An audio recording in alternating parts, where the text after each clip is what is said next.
Yo, welcome to the platform, a place where your voices can be acknowledged as we discuss topics surrounding nerd culture and the geek community. I'm Joshua, aka Grown Kiddin. Today I got Steven, aka the Dodgy One. Steve, what are you saying, man? What's good, people? All my anime gamers, how are we doing today? Let's get this topic going. So, I thought this would be a great topic for you. I'm not choosing topics and then choosing people. I'm choosing people and then choosing topics, which I thought was the best way to do this. So, today's topic, I feel you can appreciate it. Lately, you've been playing Persona 5 Strikers. Yes, that's correct. Yeah, which I still need to jump into, Steve, man. You're telling me good things. I still need to jump into it. You need to jump into this game. Like, it extends the lore of Persona.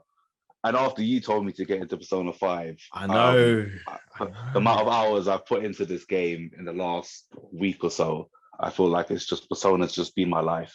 So yeah, 100% would recommend this game, which leads us into today's topic, which is... Boom! What a transition. What makes a great game? Boom. What does make a great game? Now, it's hard because obviously that means you got to go back a bit, backpedal in your mind, think of all the great games you played. But since we're on the topic of Persona, you've been playing Strikers. Before that, you played Persona 5 Royal or Royale, if it sounds like a Burger King burger, I don't know. But I think that's a great place to start. For me, I think Persona 5 Royal was... I don't know. I mean, if that's not perfect, it is pretty close to it. I don't know. What are you thinking?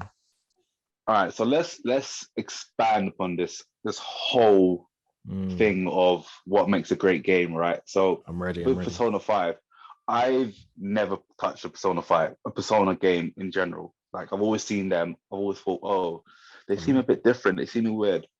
Seen good reviews, jumped on it after your recommendation, and I would have to say it is a 10 out of 10 game. Would recommend you to play it. You do have to invest time, like you do with any game, but what it brings to the table is character developments, layers upon layers upon layers of so many factors to even take in, like exploration, like obviously seeing Japan in a different way and how they perceive it for a game itself. And that also transitions even more into Strikers as well, like the lore. Depending on if you obviously the English and voice acting is very good. I played it in both English and Japanese, and my second time was in Japanese. My first time was in English.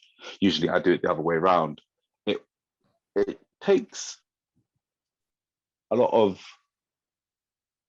perseverance in the game because obviously it's a lot of dialogue. It's a dialogue game, but you have to be you have to know everything that's going on in the game to be able to understand where you're going to be going next, what you're going to be doing, learning the mechanics itself, the personas, how they, like hearts, like everyone's got their own heart of desires, what they're looking for, or certain little things. Like, you can expand upon this even more, I'm guessing, like, because you played it. I mean, let the people know. You're hitting it on the head, to be honest, man. Like, I'm just sitting back listening. I'm like, no, that's true. That's Persona right there. I think as you're talking, I'm trying to analyze, okay, so why is it great? Because you're saying all these great things about it. And I'm thinking, is it great for that? Is it great for that? Or is it because it's got all these great elements? Is it one of those things where a game needs to have 1,000 great elements? Because you was talking about everyone's got their own drives, which is great because a lot of games you just pick a character and that's it. You've got that exploration. Whether you want to look around and get side quests, if you want to call it a side quest in a Persona game, side stories, meet different characters. There's so much. And then, like you said, you've got the Personas. So I don't know if on that aspect, Persona is arguably a monster hunting or monster collecting game, akin to Pokemon, Jade Cocoon, stuff like that, because you are arguably catching different things and you've got so many layers. And maybe a video game, do you feel a video game should be like a good show or a good anime in terms of you should be able to say who's your favorite character? It should be deeper than just this is your hero. You hit the nail on the head there. Like, right? Video games for me, in a way, or anime or TV shows, you want to kind of relate to a character. You want to kind of think, oh, this character's got good qualities in them. They've got something about them that you like, or you know how you fixate on a character and then you're like, actually, you know what? I don't like this character. I don't like where they're going. Or just in like back in anime itself, like you can see a character and be like, I know this character is going to be bad. Like I don't like this character, and then you hear their backstory, and you're like, actually, you know what? I understand their reasons why. You know, it takes, like you were saying before, like what makes Persona a good game is the details that they go into the game. It's those underlying factors, like you have to put in the time to talk to people in the game to be able to get them to unlock their final forms. You have to spend time with people. It's also got types of, it feels like real life, but a real life simulator in a way, because you're investing time in these people. And without, I don't want to give too much spoilers away. I don't know how what your community is saying. Like if anyone's going to play it, I don't want to give too much away. Hey, if you're going to play it, you're going to play it. If you haven't played it, you haven't played it. I feel sorry for you. If you haven't played it, then you need to step away now. But yeah, man, say your piece, man. Are we going into spoiler territory? I mean, if we're talking about, I think they both been out for a while. I think that's fair. We've given the warning.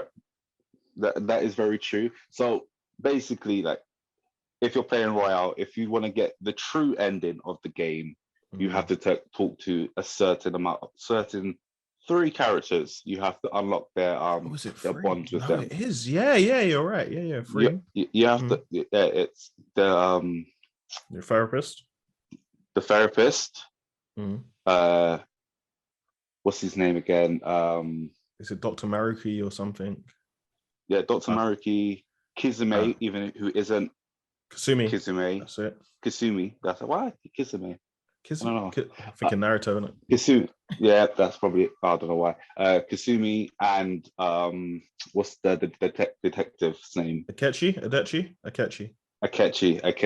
Yeah, him. So you have to talk to these 3 people to get the true ending of the game, while also trying to level up other people, but also trying to make sure you've got these people maxed out by a certain date in the game.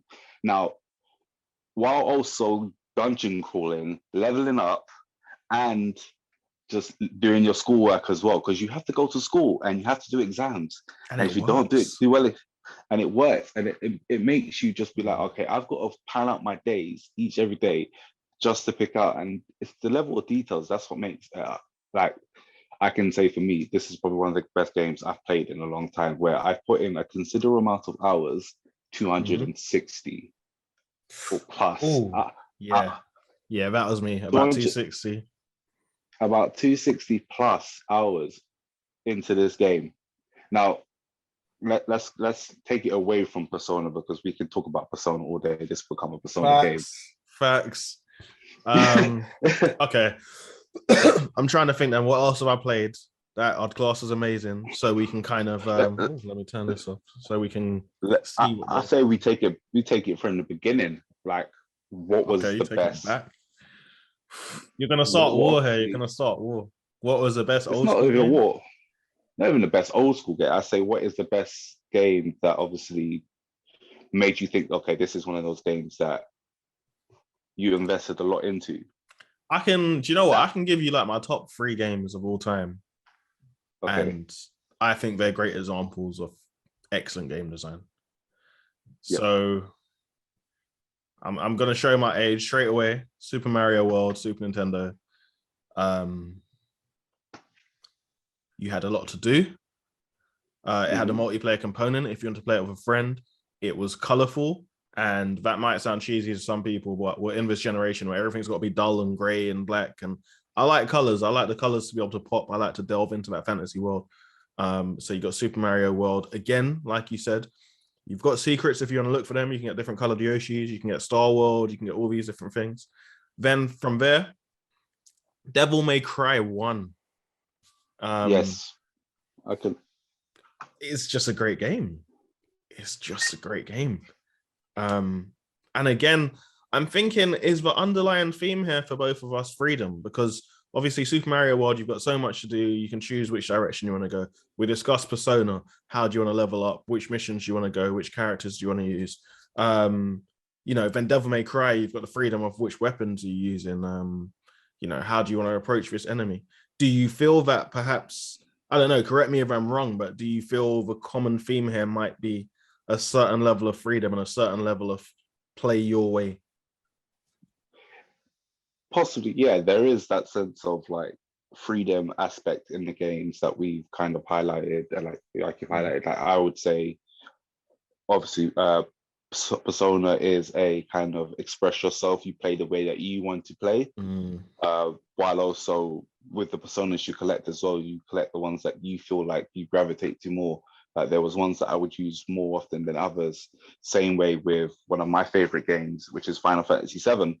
Like that game, you had your characters that you would use, you had your ones that your mains, and you obviously had your side characters that you would use as well. So you play it, and obviously that freedom, being able to go around, level up to a certain point, and then just obviously using different weapons. Obviously, when you do get your best weapons, to grind to be able to get the legendary weapons, that freedom there. But I also like the linear approaches of like having like a platformer as well, like a very level, detailed, like Crash Bandicoot. When I first played that, when I had my PS1 in the early 90s, like that was like, oh yeah, this is one of the games that I could see. Even Spyro the Dragon at the beginning as well, or never been a big Rayman. Spyro fan. Never been a big Spyro fan. It divides as a pick. I think in the beginning, Spyro 1 or Spyro 2. Like I get it. I've always got it and I appreciate it. And I have this debate with Kyle all the time. I get it. But in a world where Crash Bandicoot exists, Spyro has no business trying to go for that crown. To me, I think I'm just a jerk. Crash, in terms of mascots, Crash, Rayman, like classic Rayman. Yeah, man. I think, do you know what's weird, right? Because we're talking about like these deep story-driven games and one-player games. And here's a game that I would class as a great game, and it's the simplest game ever. You ready? You ready for me to drop the gem in the chat? I'm ready. Bomberman. Great game. Great game. Great game. Which one? Do you know what? There's so many good ones. Are you talking about the new one that they've released? I like the new one, but I feel purists wouldn't. I feel the N64 one was great. The N64 one, yeah. But I could go for the new one as well. I think arguably the new one is better than everything that came before it. Not necessarily because it beats those other games in depth and such, but I think, especially in this generation, I really appreciate games that can satisfy you as an older gamer, but also feel inviting to new gamers. And I feel the new Bomberman is great at that.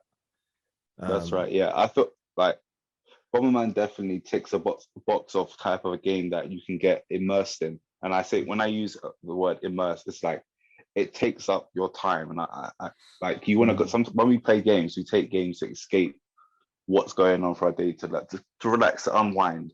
And when we're playing these games, we used to get so engrossed in them. We're just like, wow, like I didn't realize like how much fun I'm having playing this. Even if you're winning, you're losing, you're having fun, and you're literally experiencing. You're in that moment. Even if it's a well story driven or it's just a sports game, whichever it is, this is what makes it a very well detailed game for you at that time. That's what reason why you play it so often. This is why so many people keep on playing GTA Online, your FIFA, whichever other games that there are. So it's just how people obviously see them. So then, because you brought up actually an amazing point, you use the word immersion, which is essentially the sign to me of a great game. Regardless, you could say a game is terrible, but if you're playing it 50 hours later, clearly there's something about that game that's grabbing you, right? So correct. That's a great take. So here's my question, man. Are there great games that are just factually considered great games, or is a great game simply all down to opinion? Because in my opinion, and you agree, Persona 5 Royal is a great game. Now, I think in the grand scheme of things, in terms of gaming everywhere, I would assume that is classed as a great game. But then I would assume there's other games out there that, while might be very enjoyable, in the grand scheme of things, wouldn't be classed as great. So Where are you full on that? Is a great game simply something that speaks to you, or do you feel a great game is something that should speak to that generation at the time it's released? So like FF7, I've never played it from start to end. I don't need to. Society has told me this is one of the greats. Ocarina of Time, this is one of the greats. There's certain things that the world has designated, like just you can't mess with it. Is that what a great game is? Do we need that cosign? Yeah. But no, I feel like you can appreciate it for visually, obviously what is done in the community, in the gaming community. Because I've never played a Zelda from start to finish, but I can appreciate First and off, you're a understand the community. sinner. How dare you? Carry on. Well, you said the same about Final Fantasy VII, so I kind of just be like, look, it is what it is. But like you said, like we appreciate it. We can understand what is done in the community in gaming, and we can obviously look to see what it's also done for other games that have come out, because obviously other games take inspiration from these games. So that's fair. For us to keep it going. Yeah. No. I was just sharing my. I was getting those wonderful HD clean visuals. But it died. But it's cool. We got this camera as a backup, so it's all good. No, man, keep going. I'm loving it. I think it's I definitely hear what you're saying. I think it is. Like you were saying, how. Go on. No, sorry to cut you. Like just to say, like how you were saying, how games. Just when they come out, are they supposed to speak to you? Like, are they supposed to be like if they're AAA games? Like, it's not every single AAA game is a good game. Because obviously what you want to get out of the game is it a 60-hour game? Is it a 100-hour plus game? Like, is the content going to be extended? Is it free content? Like, are we going to get free DLC? Like, having to pay for more stuff. Let's not go into that, because I feel that there's a whole debate there in itself.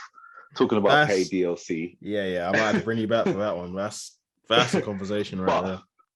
But like, if you're getting a game and then you've got a good story, great character development, graphically it's amazing, or it can even be better than that, because there's actually some good games that they're of the lower tier in graphics, but their stories are great. There's so much to do in exploration.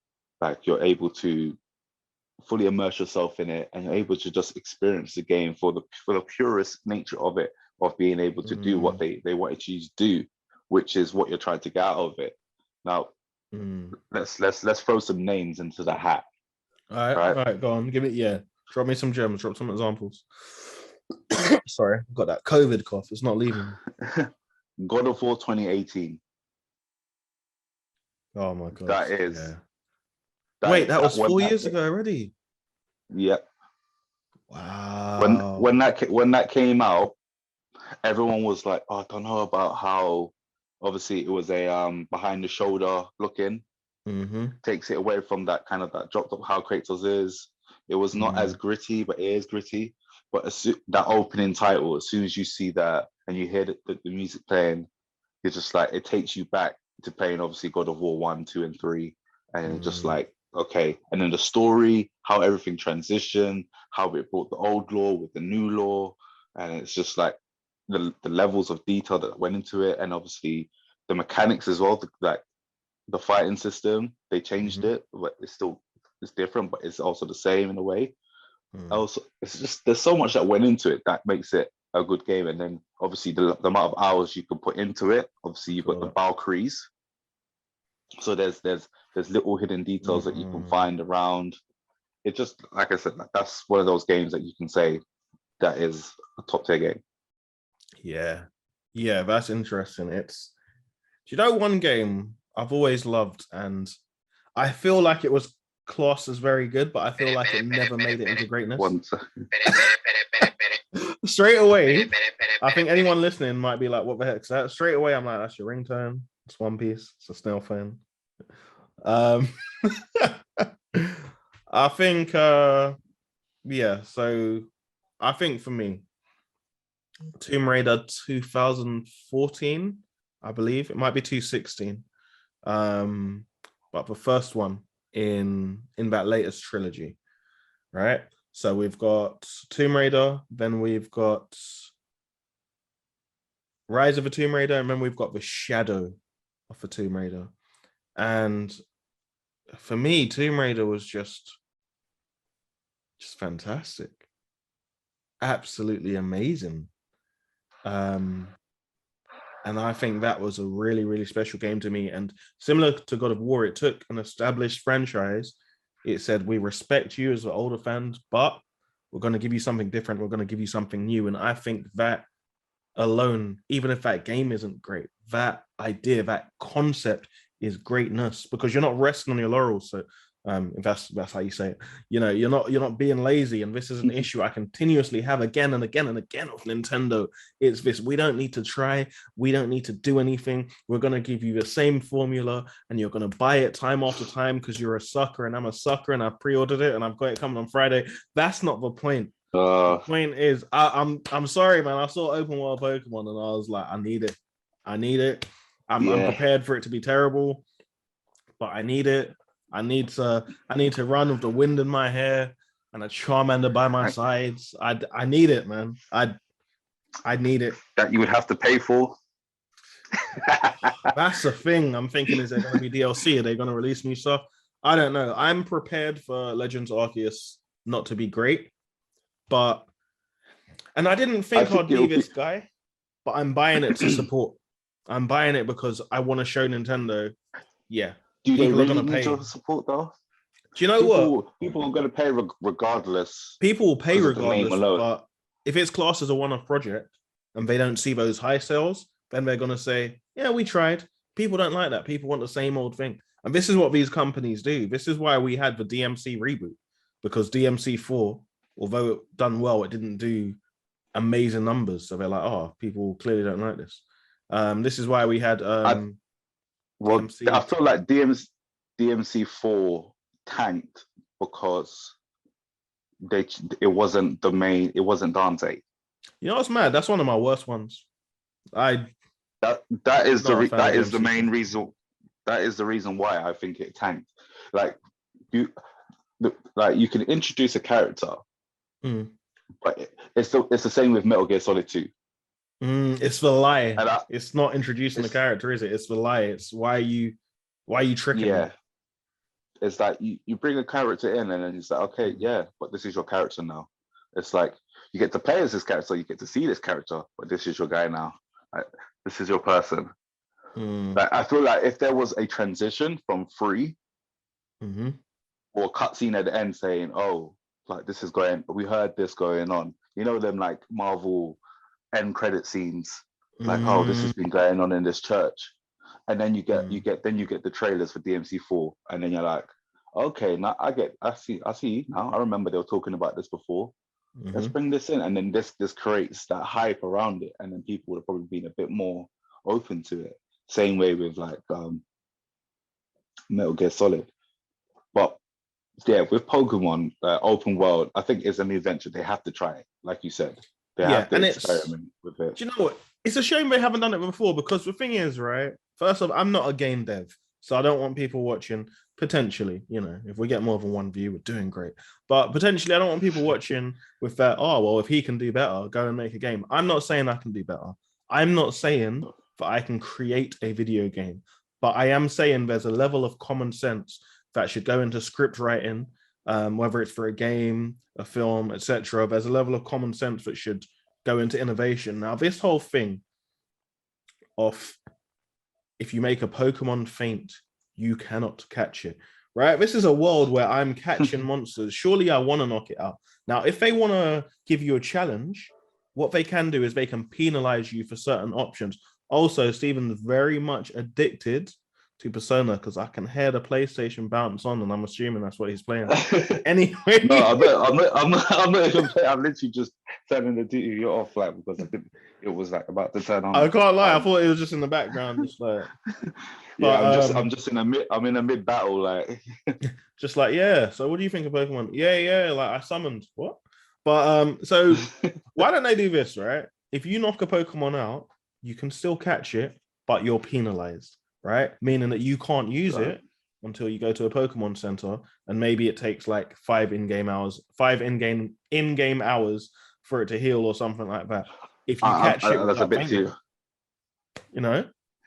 Make it 2 in-game hours. 2 in-game hours. But you see my point, right? Like, so you're not punished. There's certain things that should just make sense. Like, I'm glad now that you don't have to be in a battle to catch something. Just throw a ball.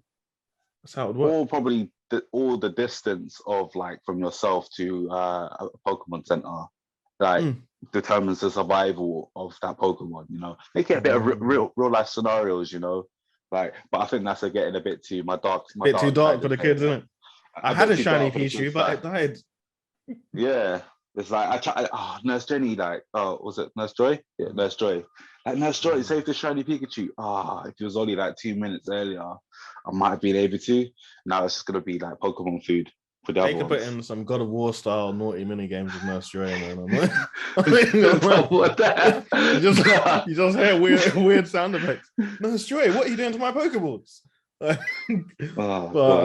These times Dale's transforming into a human, like like they did in the film. That was horrific. Great film, but he's certainly, or it is certainly giving some dittos. Wow, madness. Madness. Wait, how did we even get here? But you know what? Do you know what? One game that I want to talk about, I've not played, but I watched someone play it. But I realized when they were playing it was a great game, and I can't remember its name now. What's it about? So like, it had that girl. She had those powers. She could hear people's control. Emotion. No. I know it's on Hellblade. Setsua's Sacrifice or Senua's Sacrifice? No, not Hellblade. It came out recently. No. Is it out yet, or is it coming out soon? It's been out for a while. It's a girl. She's got powers. And she's got powers. It's part of a series. Like what? She's telekinetic, or she's like throwing fireballs? What do you mean? No, she can kind of hear their emotions. She picks up on their emotions. It's part of a series of games. No, I don't know. I'm trying to remember the name. What genre? It's kind of like an RPG. I'm trying to think. It'll come to me. What is it set in real time? Is it like real time fighting or time based? No, you're not. You're not fighting. It's more of like it's like a Telltale's game. Oh, this is gonna bug me. Yeah, I'm not. You're not talking about Life is Strange, are you? It is Life is Strange. Life is Strange. Okay. The latest one. Oh, I haven't seen much of the latest. I played a bit of the first one. I can see why people like it. Like that, I can say, in terms of like story, like immersion. Like obviously the choices, like how you decide how the outcome of the game is your choice and everything. Giving you that choice makes you more immersed in the game because you kind of relate to the characters, or you could just be that dick and be like, you know what, I'm gonna screw everybody over and do this. But it's something you can truly lose yourself in.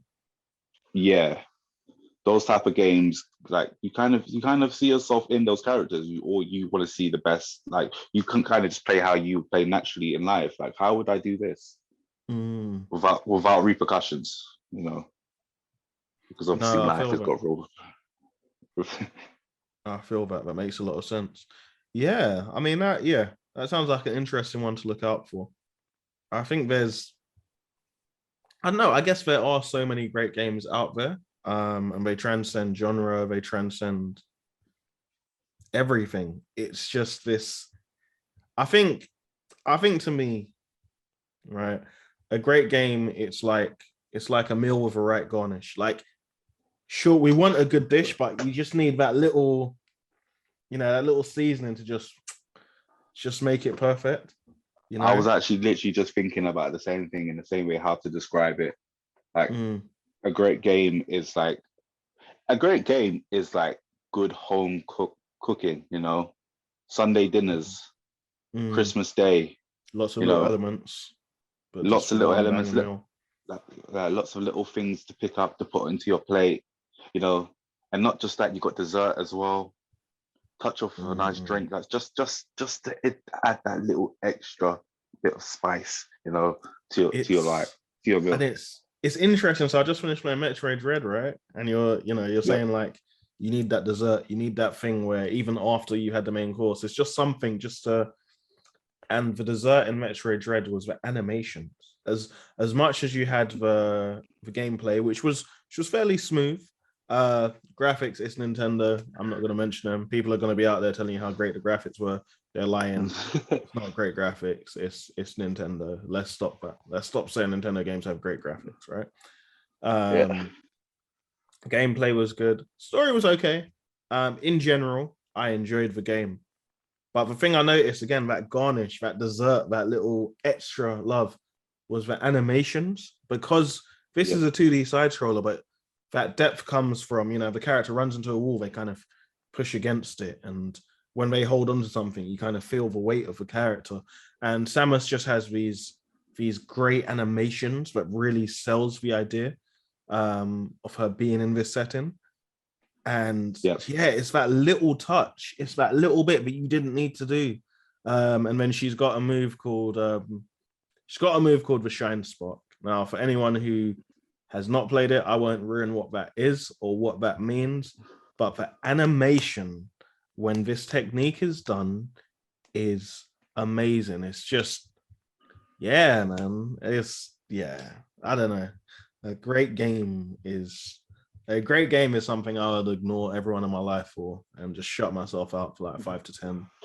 Just hours all years. Or even a great game could be also like the game you put so much hours into it, you complete it within a week. You complete it so quick, you're just like, you know what, I'm going back into it again. That's how great this game is, because I've gone through it so quickly. I've actually beaten the game quickly enough that I'm like, wow, I was actually really that because you want to play it more. Sorry, do you know what? You made me think of something, touching on completing something quickly, and you're not necessarily needing to have this long experience. I've had the first experience in my life where DLC has transformed a game. Now, everyone may have heard me talking about Streets of Rage 4. Yep. The DLC came out for Streets of Rage 4. I think it was about $5.49, which still DLC, still extra money, but considering the stage we're at in gaming and in the world, that's quite cheap. That's quite reasonable. This DLC, whatever you rated the game before, this DLC changed it. Yeah. If you thought it was weak, this would make it okay. If you thought it was okay, it's good. And if you thought this was very good before, this elevated it to great. Because this DLC for $5.49 added 3 new characters. They may not be the characters you want, but it's 3 new characters nonetheless. They added a survival mode, an endless survival mode, which means you can chase as much points as you want. The further you get in survival mode, the more points you get, you unlock new moves for both new characters and old characters alike. And you can use all these characters and moves in the original game and the original story. And it turned this game from, I don't know, it just elevated it for me. I was like, this is now amazing because now I can just go back and I can just play and play. So I suppose the reason I bring that up is I suppose I'm wondering, to be a great game, does it need to be a great game at launch? Or are we giving it into this world of DLC and patches where we can revisit and say it's a great game now? I'm throwing it back to God of War. Mm. God of War on launch. Or I'll throw another game. I'm being a slowly purist here. PlayStation all the way. Spider-Man.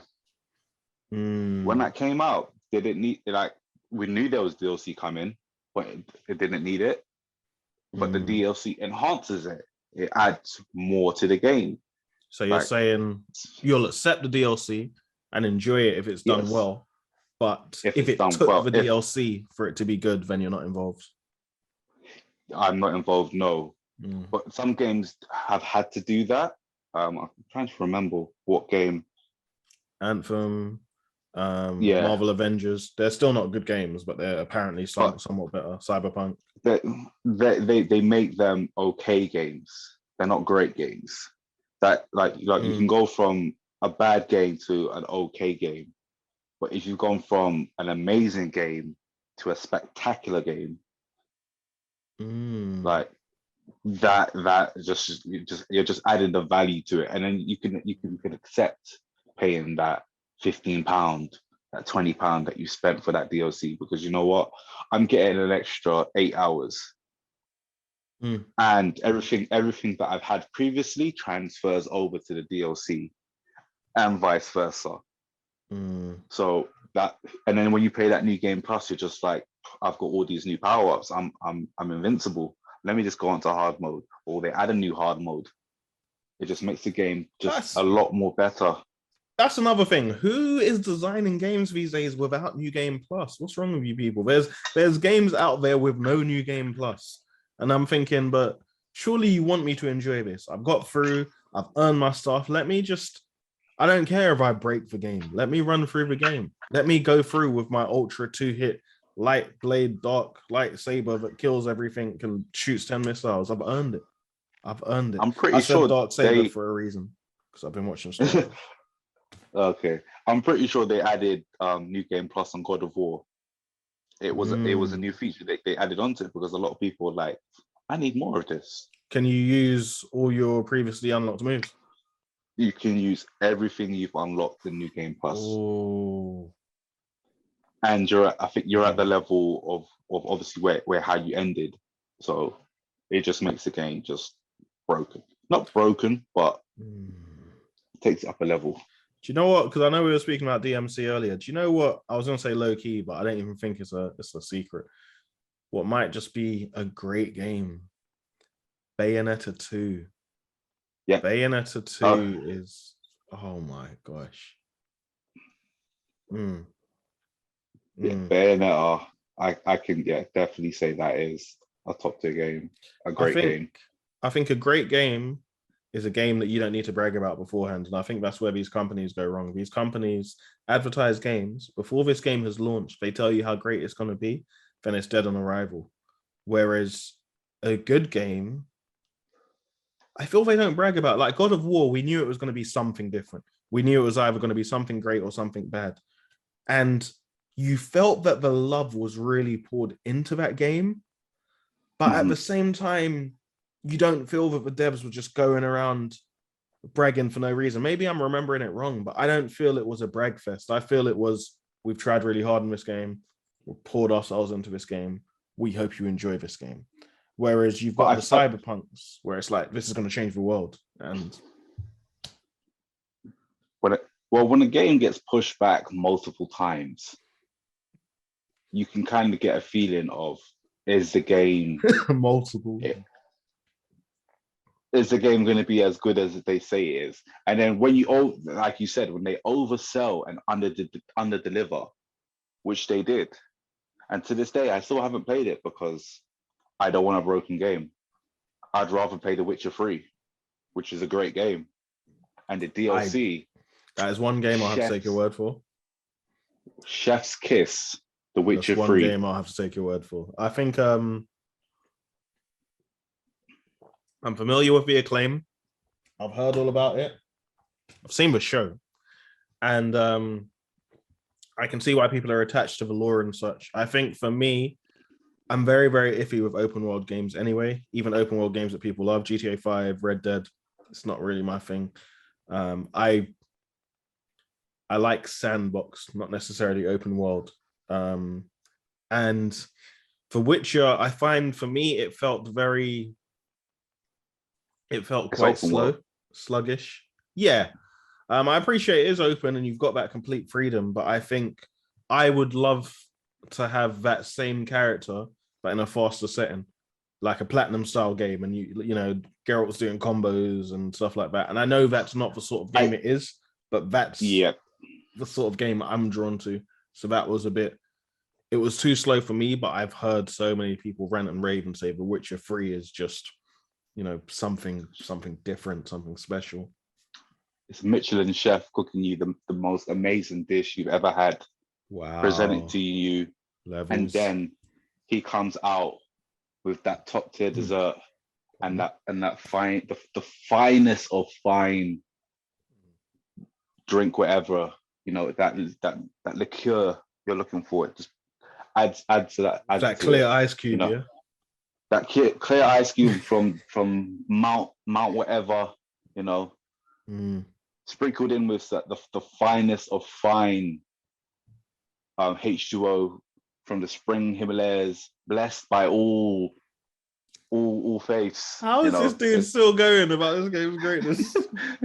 Well, the game is so good. Like I cannot stress how good the game is. Like I've gone back a third time. I played it. Wow. Completed it. I got the DLCs recently, because I didn't have them before. Completed them. They just add extra layers to the game. And this is another thing when you say when a game is already good. And don't get me wrong, when Witcher 3 came out, it had its problems on launch, but people were still saying it's still a good game. When they fixed it all, when CD Projekt Red fixed it all, it was an amazing game. That's why it got Game of the Year edition. Obviously, it's got a Platinum edition to it, and then they brought out the 2 DLCs. So, should we expect the same thing from Cyberpunk? Will this be patched to the point of greatness, or will it just be? Because I feel no matter what they do to it now, that taste is still. It's like someone brought you raw fish, and then they're like, "Oh, but the next dish is going to be better." It's like it may be, but when I pay that bill, I'm still remembering you gave me raw fish. We're still not settling, It's like I feel like it's too far gone. It's like walking into a 5-star restaurant with an intern chef. That's disrespectful, man. Because let's look at all the problems that's come around it and everything, like the hype that was so put into this game, and that is the hype of say you hear about a new 5-star restaurant. Oh yeah, they've got this amazing grilled chicken. You go there, it's only been on the grill for 2 minutes. It's raw inside. But you told me this is a 5-star grilled chicken. You sold this to me. I pre-ordered this, and this is what I'm getting. Not even, let's say if you didn't get a grilled chicken, you get in school back in the day when you would get you go to school meals and you get a chicken and it's the thinnest drumstick, the thin. That's how much they under-delivered. I think, and even with all the patches, sorry to cut you. All the patches that they've done, the game is still riddled with bugs. Don't get me wrong, Witcher 3's got its bugs as well, but it's still a better performing game than Cyberpunk. Fair, and I think that's a sign of someone who can really appreciate a game, someone who can accept that it's not perfect. Because there's games I love and I can tear them to shreds. I can tell you everything wrong with them. Same with movies, etc. I'm not a fan of people saying, no, it's a good game, there's nothing wrong, how dare you. Okay, so here's Jerry's final thoughts, if you will, right? So before we close out, I want to give you I'm going to give you a few different genres, and I want you to give one recommendation for each for what you feel is one great game in that category that you'd advise people to play. Can you do it? Let's see if we can do this. All right. Time span's up to you. Could be old school, could be new school. First and foremost, obviously, platformer.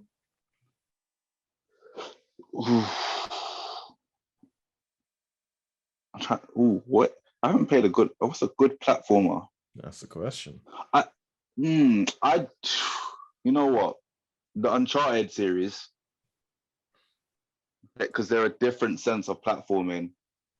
I would say give them Uncharted. I have to actually throw Uncharted and Tomb Raider, and then obviously just take it back to class. If you have a PS4, if you have a PlayStation sitting around somewhere, an old one, PS1, and you can find a disc of Crash Bandicoot 1, play it.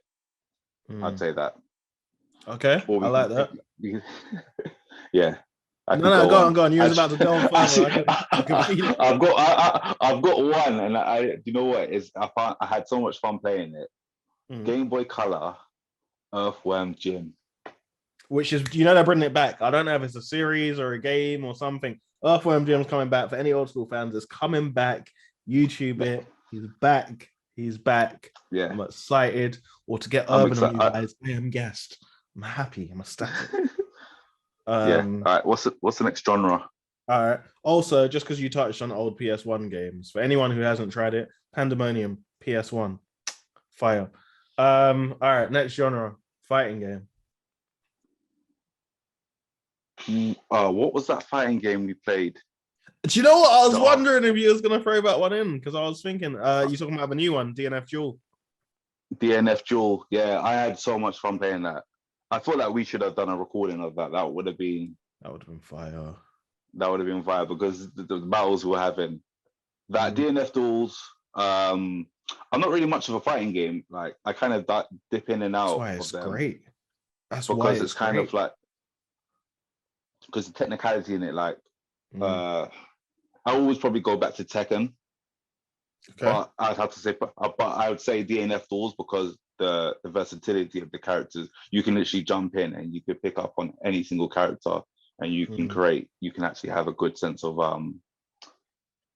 a good fun time with them. I like that. Okay. I don't even know why I'm asking this one, but RPG. I know you're going to say one or two things or both. It's both. It's gonna be Final Fantasy. You can even play the remake, but the original, or even Final Fantasy 9. I still haven't played. I've got it. I still haven't played it. Yeah, I went through a phase. I played 8, 7, 8, and 9, and I realized I didn't like 8 as much as I thought I did. But yeah, and then Persona 5 Royale, definitely.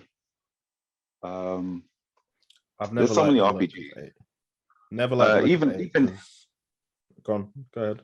No, carry on. Like Tom, I was going to say. So the reason I've never liked the look of 8, right, is I remember it took me so long to get into Final Fantasy, and I actually got into it to prove a point to my friend that it was bad. So long story very short, going home back in the day, me and my friends would be on the bus, we'll talk about video games or girls or whatever. The only thing I couldn't talk about and I couldn't relate to is him and his other friend would talk about Final Fantasy VII. And at the time, I didn't realize, I thought I was angry. Now that I'm older and I can process my feelings, I realize I was just jealous because this was my friend, but this was one thing that I couldn't communicate about with him on, and he used to talk to another guy. So my friend's called Mark, the other guy is called Mark. So it was Mark and Mark. They were talking about Final Fantasy VII. Oh, man, this game's rubbish. It was a crap game. So anyway, he got Final Fantasy 10 years later, and I wanted to prove a point of how bad it is. I'm like, fine, you know what? Lend me the game. Lend me this game and let me see how great it is. Your little Final Fantasy, it's crap. Got the game. These were the days where I was a punk and I wouldn't play a game without a guide. I wouldn't wait to get stuck. Yeah. I'd have the guide open and play it because I was a punk. I played games like that. I don't know why. And I was playing Final Fantasy X and I hated how much I loved it. I was like, this is amazing. That's the joy of Final Fantasy. Everything. Exactly. And it's got this great fantasy setting, right? So then going back, years later, and I tried to get into Final Fantasy VII, or at least the world of it. And again, this great fantasy setting. Number 9, this great fantasy setting. You got the Saiyan-like character with his tail and Dissidia, the original Dissidia on PSP. Oh, yep. Great. Follow up Dissidia 2, perfect as well. And then Final Fantasy VIII, it's like it removes all the fantasy. I know there's still summons or aeons or eidolons or whatever you want to call them. But Espers, that's it. I looked at it and it's just human beings. So I've never even wanted to delve into it because I'm like, it's just human beings looking like characters from the Bouncer, which makes sense. That was Square Enix. But yeah, so it's I'm sure it's got its good points, but it has a good story. But like they changed it. They changed a lot of things. Obviously, they changed the mechanics. Like the leveling system's a lot more different. There's a lot of things that just make it different. They tried something different with it, and I think after doing that, they never looked back from when they went from 9. They kept the same formula from 9 and upwards until they changed it to now how it is now. For when I played it, there was a point where I was just like, I don't like this because obviously I like to play Final Fantasies, and I like to grind. I like to level up my characters at a certain point. In this one, in 8, you can't level up your characters because if you basically it's the enemies scale with you. So I've heard that. Yeah. So you'll think you're grinding and you're actually making the game harder for yourself. Yeah, you're pretty much making the game harder for you. So if you're like level 50 midway through the game, and like the enemies are going to be like either level 50 or like 2 levels above you, and you're just going to be like, oh, this is just hard. So you have to I but don't everything agree with else, it. I don't agree with game it's scaling. it's still not okay like that. Okay. All right. Well, then the last one I've got for you. What is a great party game? Ooh, great. Now that's party. hard. Because if you're thinking of modern day, there's a few key games that come to mind. But if you're actually just delving back, especially our generation of gaming, there's gems. There's gems. So if you had to pick one of those, what are you? Yeah. I know you're going to pick like 2 or something anyway, but yeah. Oh, great party games. This is a tough. This is going to divide opinions.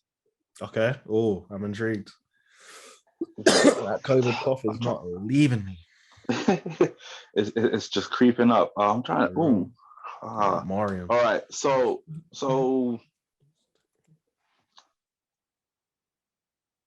what was it? Mario Kart. You cannot go wrong with Mario Kart. I will class that as a party game. Okay. Everyone can jump onto it and play it and then have fun. And it's in any setting. If you say, "I'm going for some Mario Kart," everyone's playing Mario Kart. Which one? Like classic. Which one? I'm after specifics. Define classic. Classic for some people it's SNES, for some it's 64. Let's get specific. 64. Okay. When you had to blow on a cartridge, you know. On 64, I could snipe you with a green shell from like 10 days away. I can't do it now when I go back to it, but back in the day, Donut, Skyscraper, yeah. People don't want to see me on Mario 64. But let me throw a curveball because which is the better kart racing game? Crash or Mario Kart? See, I have to be technical now. When we say Mario Kart, okay, so the new Crash. The new Crash, the new what's it called? Well, you know which one I'm talking about, and everyone will know. Yeah. The new Crash team racing Nitro. There you go, Nitro Kart. Nitro, yeah. And let's probably say what is it? What is the latest Mario? Crash all the way. Okay, that's the thing. If we are, so I'm a fan of Mario Kart. I'm not a fan of what it's become. Mario Kart, growing up, right? Mario Kart was fun. It was pick up and play. There were elements of bad luck, but it was more skill. Do you know how to dodge this shell? Can you dodge this? A skilled player was guaranteed to come in the top 3 the majority of the time. Now, it's just feels like it's completely random. They're adding things that have no effect. They've added anti-gravity, but then the camera turns while you drive on the ceiling. So it's not anti-gravity because you're still just driving the right way up. They've added things like gliders. They've added stats. I don't want stats to my car in Mario Kart. I just want to jump in a car. They've added stats, which is weird. And it's part of this MCU multiverse. Everything's interconnected. It's not Mario Kart anymore. It's just Smash Kart. We've got Link in there. We've got Villager from Sonic, Animal Crossing. Yeah. Is Sonic in there? Sonic might be in there. I don't know. No, not yet, but he'll be in the next one. Probably be on the next one. You got Inklings in there. Yeah. Why? Why does Sonic have a car game when he can run? Do you know what's mad? Apparently, the first Sonic car game is meant to be good, Sonic Racing. Why it exists, I do not know. That's like Linford Christie waiting for the bus to go like 100 meters. Like you don't need it. Yeah, I don't know, man. I can't help you on that one. But those would be my party games. Or you can even say like one of the Wii Sports games, like boxing or the bowling. just any game that you can literally either dominate in or just have a good time with multiple people and just, or Bomberman. We were speaking about Bomberman earlier. Bomberman is a perfect party game. There's like, and you know what? So long as you, sorry, like you're like, depending on your group size, like if you have a group of 4, 8, like depending on how many people you have, the more people playing, the more fun it is, because you could just target one person and isolate them and just ruin their life. Like, it's like an orgy, the more the merrier. Yeah, mixed parties, it's got to be great. Yeah, but I'm not good at the game. I'll throw in, what's it called? Super Smash Bros. Melee. Mm-hmm. I'll throw that in. I'm not good at it, but like I contribute, and I'll get you down to 3 healths, and then I'll just like tap out. Nah, hey, but you know what is always a party? Checking out this channel, tuning in, letting us know if you like the topics, leaving a comment, leaving a like, getting involved, messaging me on Instagram. Let me know if you want to take part, if you want to share some thoughts. I think I should get an applause for that transition. But yeah, you should, because that was an amazing transition. I like as butter, right? Smooth as butter. But yeah, man. Before we let you go, do you know what else is? Do you know what is else? I can't even speak. Do you know what else is smooth? Hitting that, subscribe button, following his channel, polishing that button, whichever way you like. I like it. Where can we find you, Steve? What are you doing at the moment? I know you kind of go in and out of kind of creative zone. I think like all of us. What are you doing at the moment, or what are you planning to do? Where you are? Yeah, I'm planning to probably jump back on the streaming. I've got a Twitch. I can't remember. I think my Twitch name is The Dodgy One. I'll probably there. It might be here. It's going to be somewhere. It's going to be here, or it's going to be here. I'll plug it. Yeah, you can find me there. I've got a YouTube channel as well. I was doing Dokkan content. I'll probably come back to my YouTube channel and probably switch up. I need to assess what I actually want to do with it. What type of content. I'm thinking of probably doing something similar to this, actually. I might do, a chill talk. Let's talk about topics, maybe, just steal your idea as we might run with it, man. Yeah. And, just get people on, and we talk about all things related to gaming, anime, slice of lives, things that we're interested in, and or what our community throws in. I feel like the best way to have conversations is everyone gets involved. Everyone's got something they want to hear someone else talk about. Why not talk about it? Got to move like everyone's got anime and manga for life, boy. Yeah, everyone's got a voice. Maybe you want to hear mine. Josh. Oh, nice. Nice. Voice is acknowledged, like the platform. But yes. Yeah. Well, yeah, I'm a bounce off. This has been dope. Really enjoyed it. Thanks again, Steve. It was a nice one. It's been a pleasure having you on your channel. I'll be back again. Just let me know. We've probably got more other stuff we can talk about. We could probably ramble all day. Of course. Tune into our new podcast called Drunk Thoughts, where we will probably just talk about. I always wanted to do that. Drunk gaming, just get absolutely smart. You know what? We're gonna discuss this off stream. We're not gonna give you guys anything. One day you'll see it. But yeah, it's gonna happen. It will be hilarious. We're out like URL. That did not work. Wow. Well, I need to do that again. I need to do it again. I need to come right from the diaphragm. I can do it. I give up. I can do it some days. I promise. That's what she said. Wow. Anyway, we're out. We're gone. You dig? Bye.